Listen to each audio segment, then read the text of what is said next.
저희들이 신앙생활을 이렇게 하면서 우리 입에 많이 붙어서 사용하긴 하지만 그 잘못 사용하는 용어들이 꽤 많이 있습니다. 이제 그 가운데 하나가 성전이라고 하는 표현이에요.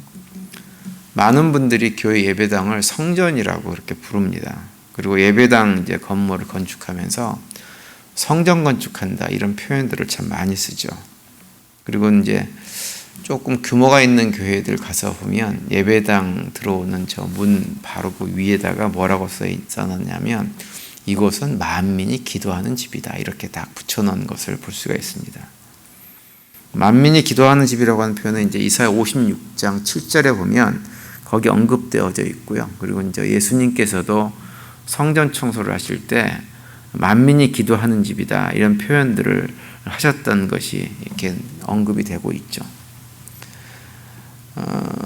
근데 이제 이 만민이 기도하는 집이다 이렇게 붙여놓은 이유는 이제 성도들이 예배당 안에 들어오면서 이곳을 성전으로 생각을 해가지고 과거 이스라엘 백성들이 성전에 올라갔을 때 가졌던 그런 몸과 마음의 자세를 갖춰야 된다 그런 의미로 이제 그걸 많이 붙여놓습니다. 요즘은 많이 좀 달라지긴 했지만 이제 우리가 이제 그런 어떤 인식들, 그런 교육들을 받아서 예전에는 저희 어렸을 때만 해도 예배당에 들어오면 예배당에 들어와서 사람들이 올라올 수 있는 곳이 정해져 있었어요. 특별히 강대상 같은 경우는 함부로 올라오면 안 되는 자리였습니다. 그래서 목사님들만 올라가고 기도 순서를 맡은 장로님들 올라가고 이제 1년에 한 번 정도 헌신 예배가 있으면 헌신 예배를 담당하시는 분들이 강대상에 올라왔지 강대상을 함부로 올라오면 안 되는 자리였어요. 그래서 어렸을 때 예배당에서 놀다가 강대상에 올라가고 이런 거 사찰 집사님이나 장로님한테 걸리면 호되게 야단 맞는 이런 일들이 사실 옛날에는 꽤 많이 있었습니다.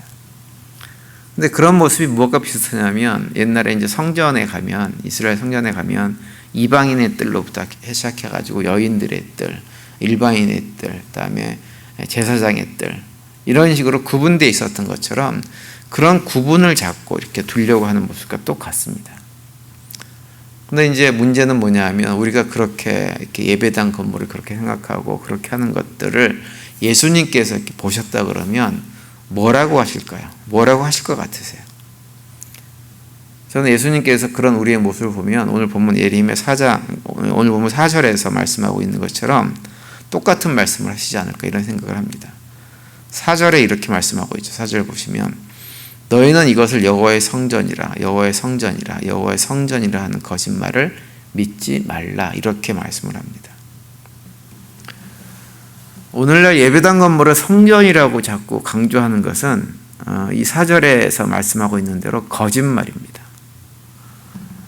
그리고 특별히 예배당 건물을 갖다가 성전이라고 하면서 예배당을 무슨 신성한 어떤 것으로 자꾸 포장하는 것은 사실은 어떤 세속적인 목적에 있어서 그렇게 포장한다고 좀 봐야 됩니다. 물론 예배당이 성전이 아니라고 해도 우리가 예배당에서 아무거나 하고 막 함부로 하고 함부로 뛰어다니고 이래서 된다고 하는 말씀은 아니에요. 예배당에 들어오는 사람들은 하나님께 예배드리는 그런 경건한 자세를 가지고 들어오는 것이 지극히 맞죠. 예배드리면서 하나님을 찬양하고 경배하고 하는 이런 마음을 가지고 예배당에 들어오는 것은 너무나 당연한 일입니다. 당연히 그렇게 해야 됩니다. 그런데 이제 그렇다고 해가지고 예배당이나 예배당 건물, 교회 건물을 자꾸 성전이라고 하는 것은 전혀 성경적이지 않다고 하는 거예요. 예루살렘 성전이 AD 70년에 로마 장군 티투스라고 하는 사람에 의해서 완전히 파괴된 이후에 이 땅에는 그 어떤 명목으로도 성전이 더 이상 존재하지 않습니다. 건물로서의 성전은 존재하지 않는 거예요. 그리고 사실은 엄밀한 의미에서 이제 복음서가 기록될 당시인 예수님께서 사역을 하실 당시만 해도 이미 진정한 의미의 성전은 존재하지 않았습니다. 예수님은 뭐라고 말씀하셨냐면 그 당시에 있었던 성전을 강도의 소굴이다 이렇게 말씀을 하셨어요. 마태복음 21장 12절과 13절 보시면 이렇게 되어 있죠.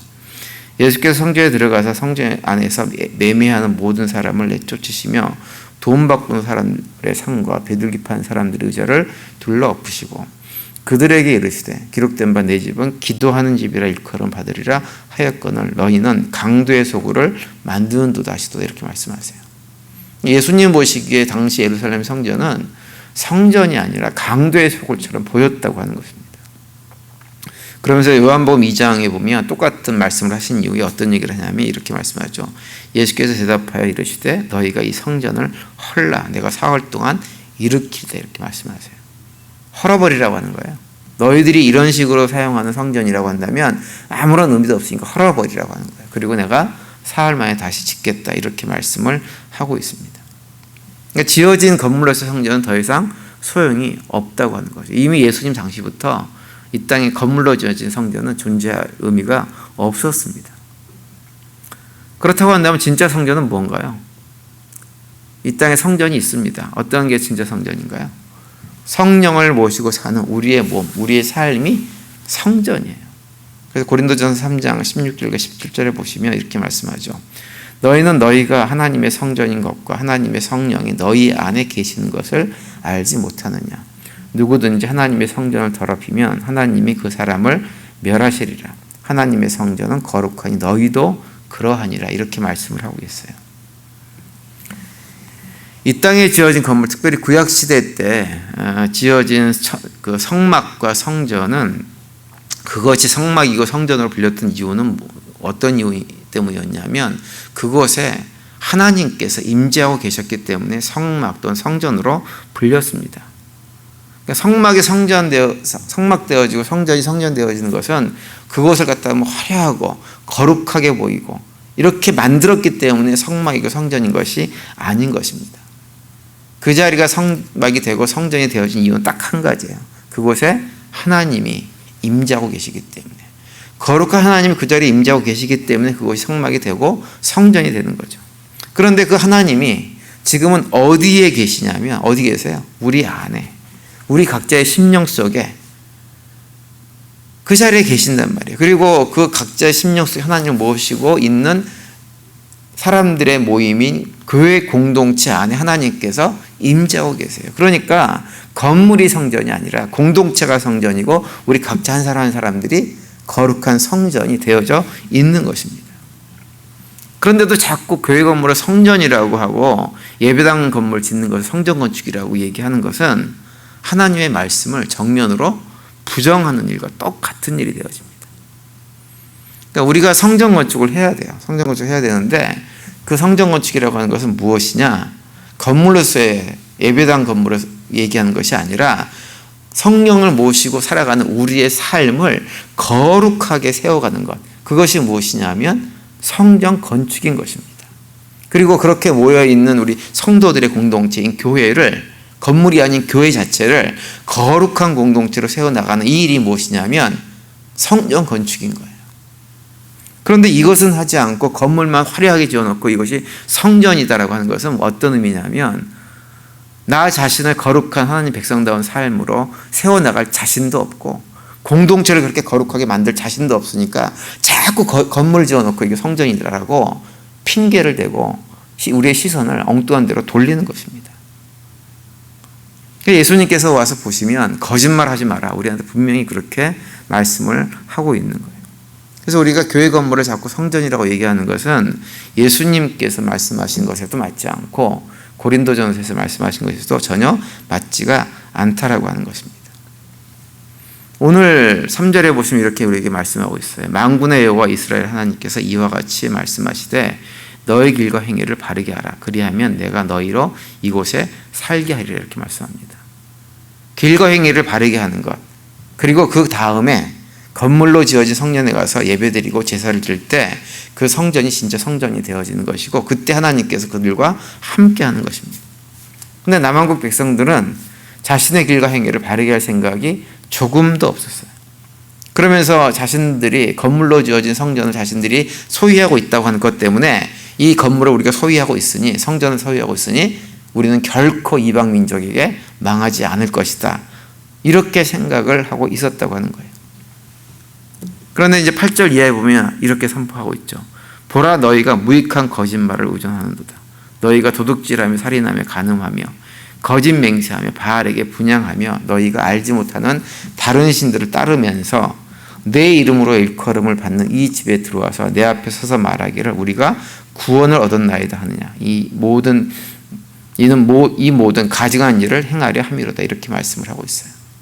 도둑질하고 살인하고 간음하고 바알과 같은 우상 숭배하면서 온갖 못된 짓을 다 하면서 거물러서 지어진 성전이 너희들에게 있다고 해가지고 구원을 얻을 것이라 생각하느냐?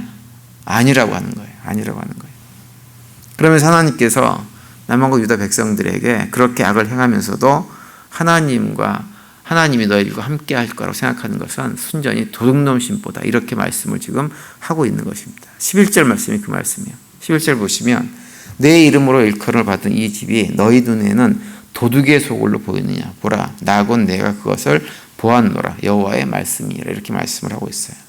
너희 눈에는 도둑의 소굴로 보이느냐라고 묻고 있는 것은 하나님께서 남하고 유다 백성들에게 정작 자신들이 살아야 될 하나님 백성으로 살 것은 전혀 하지 않고, 그러면서도 구원받기를 원하는 그런 신보 자체가 어떤 신보냐면 순전히 도둑놈 신보라고 하는 거예요. 그 말씀을 하고 있는 것입니다.